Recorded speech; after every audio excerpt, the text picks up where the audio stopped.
नमस्कार, मैं Diwakar Bharti YouTube channel नक्षत्र लोक कहलगांव में आपका स्वागत करता हूं।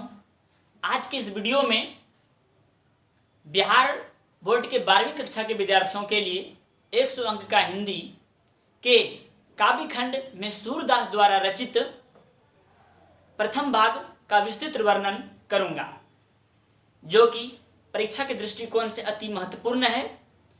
इस वीडियो में आज आपको लेकर चलते हैं सूरदास का जीवनी, जो कि परीक्षा के दृष्टिकोण से अत्यंत महत्वपूर्ण है। सूरदास के जीवनी के विषय में इसका जन्म, इसका मृत्यु, इसके पिताजी का नाम, इसकी माता का नाम, इसके गुरु का नाम, जो अत्यंत महत्वपूर्ण है, क्योंकि ऑब्जेक्टिव प्रश्न यहाँ से बार बार पूछे जाते हैं।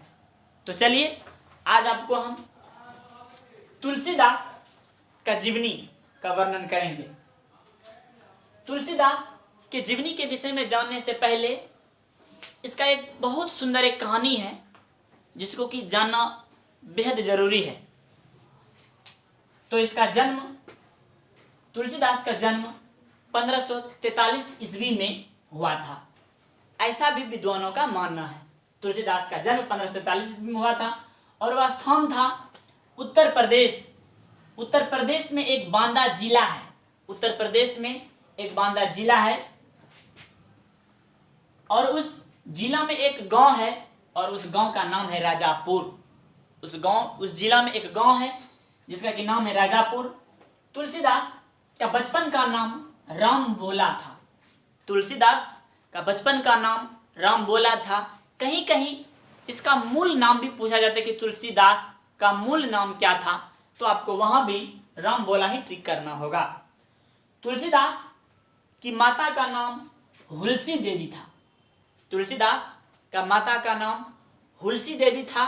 ऐसे भी आप याद रख सकते हैं, तुलसी या हुलसी। हुलसी, तुलसीदास की माता का नाम हुलसी देवी और पिताजी का नाम आत्माराम दुबे जी थे। तुलसीदास का माता का नाम हुलसी देवी और पिताजी का नाम आत्माराम दुबे जी थे। तुलसीदास के गुरु का नाम नरहरिदास जी थे।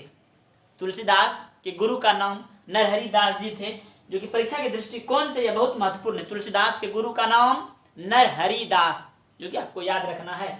और तुलसीदास की पत्नी का नाम रत्नावली था।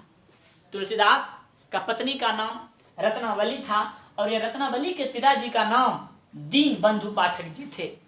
रत्नावली के पिताजी का नाम दीन बंधु पाठक जी थे। तुलसीदास का जन्म एक ब्राह्मण परिवार में हुआ था।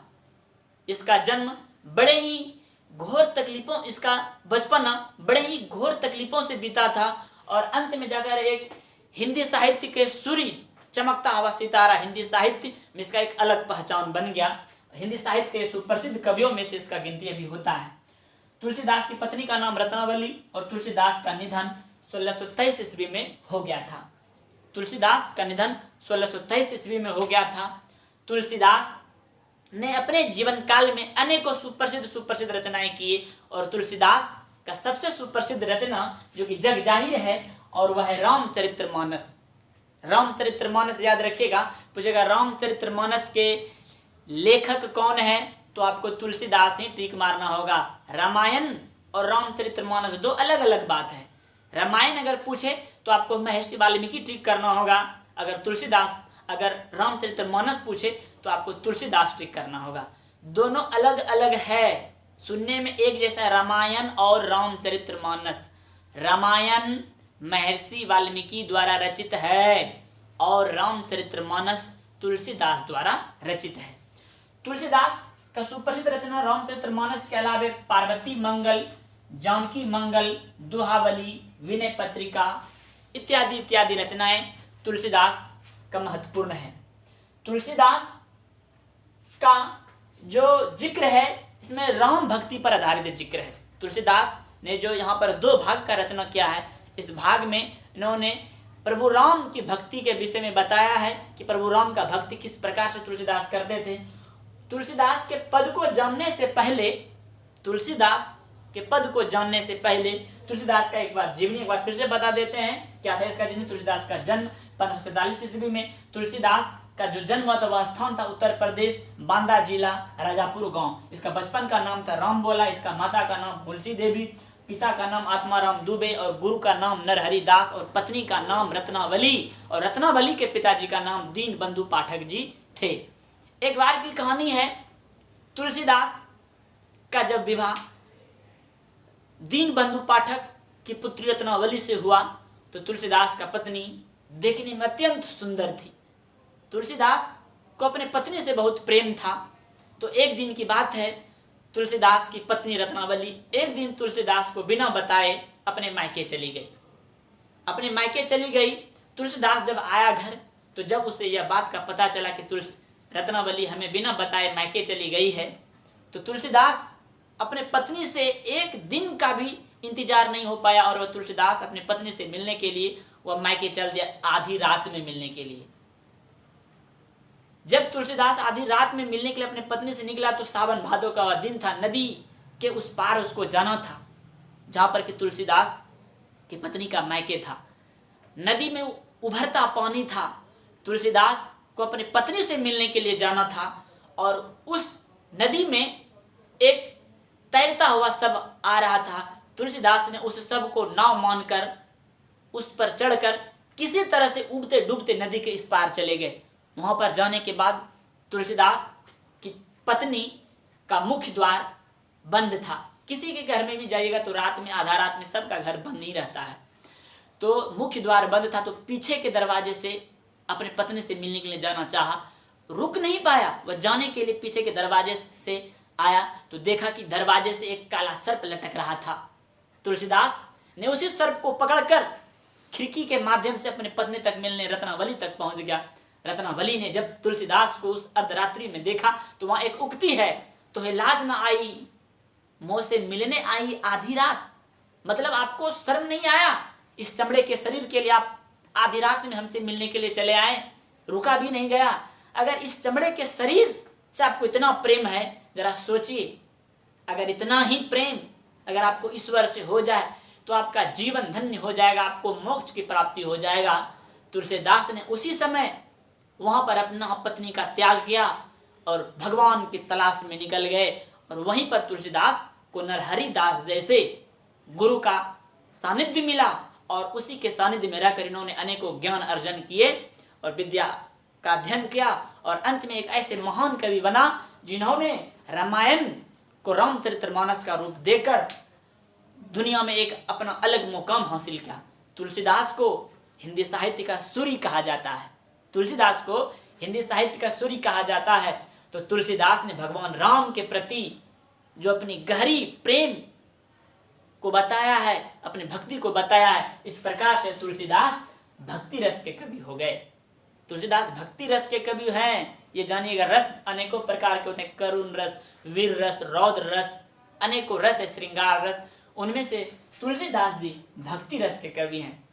और तुलसीदास ने अपने प्रथम भाग में माँ सीता से निवेदन किया है कि हे माँ सीते, अगर आपको कभी समय मिले तो इस दास का जिक्र भी प्रभु श्री राम के चरणों में कभी कीजिएगा। ऐसा तुलसीदास ने वर्णन अपने इस प्रथम भाग में दिया है। तो इसको जानेंगे, सही से समझेंगे, और जो कि परीक्षा के दृष्टिकोण से अत्यंत महत्वपूर्ण है, जिसका कि अर्थ स्पष्ट करने के लिए आपको दे देगा परीक्षा में। तो आपसे एक भी लाइन आपसे चुक नहीं होना चाहिए। तो समझते हैं तुलसीदास द्वारा रचित भाग 1। प्रथम भाग में तुलसीदास जी ने एक माहौल किया है इस कविता का। प्रथम भाग का माहौल है कि तुलसीदास राम से बात ना कर माँ सीते से प्रभु राम के विषय में अपनी भक्ति का वर्णन करते हैं। तो पहले पंक्ति में तुलसीदास ने क्या कहा है प्रथम भाग में? तो तुलसीदास जी ने प्रथम भाग में कहा है माँ सीता से कब हुक, ध्यान से सुनिएगा पंक्ति को कि हम बोल क्या रहे हैं, जो कि परीक्षा के दृष्टिकोण से अत्यंत महत्वपूर्ण है। कब हुक अम्ब अवसर पाई। कब हुक का मन होता है कभी भी, ऐसा नहीं कि अभी जाइए तुरंत बोल ही दीजिए, ऐसा नहीं। कब हुक बोल रहा है तुलसीदास, ध्यान से समझिए। कब हुक का मन होता है कभी भी, कब हुक, और अम्ब का मन होता है माँ। यहाँ पर माँ किसको कहा है? तो माँ कहा है सीता को। कबहुक अम्ब मतलब हे माँ सीते, हे माँ सीते, कभी अगर आपको कबहुक अम्ब अवसर पाई, अवसर मने क्या? समय मिले तो, मौका मिले तो, चांस मिले तो, अवसर पाई अर्थात कबहुक अम्ब अवसर पाई, पाई मने मिले तो। इस प्रथम पंक्ति का मतलब हुआ कि हे माँ सीते, अगर आपको कभी भी समय मिले तो, जब आप खाली खाली अपने आप को समझे तो, अगर आपको कभी भी समय मिले तो क्या करिएगा? तो कह रहा है कि मेरियो, मेरियो मने कौन? मेरा, तुलसीदास का। यहाँ पर तुलसीदास ने मेरियो अपने आप को कहा है। मेरियो मने हे माँ मुझको, मेरियो क्या? सुधी, सुधी मने होता है याद, सुधी मने याद। मेरियो सुधी आघाईबी मतलब हे माँ सीते, अगर आपको कभी समय मिले तो मेरे भी विषय में याद दिलाइएगा। मेरियो सुधी आधाई। और क्या आगे के पंक्ति में? कछु करुण कथा चलाई, कुछ करुण कथा चलाइए। इसके विषय में तुलसीदास ने माँ सीते से जिक्र किया है कि कछु करुण कथा चलाई। हे माँ, मेरे दुखमय भरे कहानी को अगर कभी आपको समय मिले तो प्रभु श्री राम के चरणों में जाकर सुनाइएगा, कहिएगा। ऐसा तुलसीदास ने माँ सीते से जिक्र किया है। अगले पंक्ति में तुलसीदास ने कहा है अपने आप के विषय में कि दीन सब अंगहीन। दीन का माने होता है क्या? समय। दीन शब्द का जिक्र यहाँ समय से तुलसीदास जी कहते हैं इस पंक्ति में, दीन सब अंगहीन। हे माँ सीते, हमारा जो दिन है, हमारा जो समय है, हमारा जो जीवन है, क्या हो गया है? अंगहीन हो गया है, मतलब बर्बाद हो गया है। वो समय सही नहीं चल रहा है। अगर प्रभु राम का कृपा अगर हमारे ऊपर हो जाएगा तो मेरा जो अंगहीन दिन है वो सही दिन में बदल जाएंगे। तुलसीदास का जीवन धन्य हो जाएगा अगर प्रभु श्री राम का कृपा अगर तुलसीदास के ऊपर हो जाएगा। ऐसा निवेदन हाथ जोड़कर तुलसीदास जी माँ सीते से कर रहा है। तो कह रहा है क्या तुलसीदास जी? दीन सब अंगहीन। हे माँ, हमारा दिन सभी अंगहीन हो गए हैं। और क्या हो गए हैं? छीन। छीन माने क्या? दुर्बल हो गए हैं, हम कमजोर हो गए हैं और सहाय हो गए हैं। कोई इस दुनिया में, इस संसार में कोई सहारा देने वाला नहीं है। और क्या? मलिन, और हमारा वस्त्र गंदे हो गए हैं, मलिन गंदे हो गए हैं। अघी, अघी माने होता है पापी। अघी शब्द का मतलब होता है पापी। हे माँ, किसी प्रकार से इस पापी का जीवन धन्य हो जाएगा। इसके विषय में कही अघाई, धन्य हो जाना। अघाई का माने धन्य हो जाना। हे माँ सीते, अगर आप प्रभु श्री राम को अगर मेरे विषय में अगर कहिएगा तो तुलसीदास का जीवन धन्य हो जाएगा। हम जो पापी हैं, मेरा सभी पाप मुक्त हो जाएंगे और मेरा जीवन धन्य हो जाएगा अगर मेरा जिक्र अगर प्रभु श्री राम के चरणों में अगर आप कर दीजिएगा तो। अंतिम पंक्ति में तुलसीदास जी कहते हैं माँ सीते से कि हे माँ सीते, नाम ले भरे उदर। नाम ले, नाम किसका लेने का बात है? नाम लेने का जिक्र है यहाँ प्रभु श्री राम का। कह रहे नाम ले भरे, भरता है उदर। उदर मने होता है पेट। उदर मने क्या? पेट। हे माँ सीते, हम प्रभु श्री राम का जो नाम लेते हैं किसी प्रकार से, किसी भी तरह से, बड़े मुश्किल से, बड़े दिक्कत से मेरा पेट तो भर जाता है। नाम ले भरे उदर, किसी भी प्रकार से मेरा पेट तो भर जाता है। और क्या? एक प्रभु दासी दास कहाई। हे माँ सीते, आप प्रभु राम से कहिएगा कि आपका दासी का भी एक दास है। आपका दासी का दास कहने का मतलब क्या? प्रभु श्री राम का दासी कौन है? तो माँ सीता है। प्रभु श्री राम का दासी कौन है? तो माँ सीता है। और माँ सीता का दास कौन है? माँ सीता का दास तुलसीदास जी है। तो कहते हैं हे माँ सीते, आप जो प्रभु श्री राम की दासी हैं, आप कहिएगा कि हे प्रभु, आपके दासी का भी एक दास है। आपके दासी का भी एक दास कहने का मतलब क्या? दासी हो गया माँ सीता और दासी का दास कौन हो गया? तुलसीदास। तो कहता है कि एक प्रभु, हे राम, एक प्रभु दासी दास कहाई। आपके दासी का भी एक दास है जो कि हमेशा राम का ही नाम का स्मरण करते रहता है और किसी तरह से आपका नाम लेकर तुलसीदास का पेट भर जाता है। तो अगर आपका कृपा हो जाए तो तुलसीदास को मोक्ष की प्राप्ति हो जाएगा।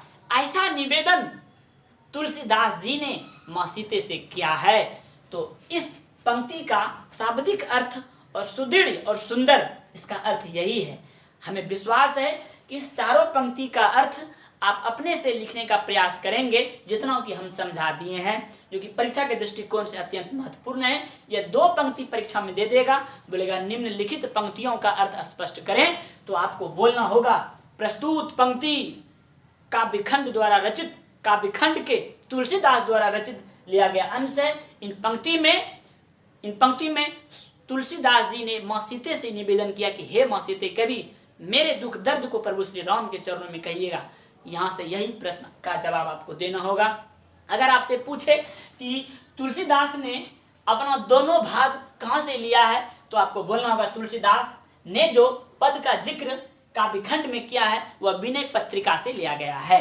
यह ऑब्जेक्टिव प्रश्न परीक्षा के दृष्टिकोण से अत्यंत महत्वपूर्ण है, जो कि आपको बोलना है कि तुलसीदास द्वारा रचित प्रथम भाग और द्वितीय भाग जो हम आपको अगले वीडियो में बताएंगे वह दोनों विनय पत्रिका से लिया गया है। तो आज के वीडियो में यहीं तक, तब तक के लिए राम राम।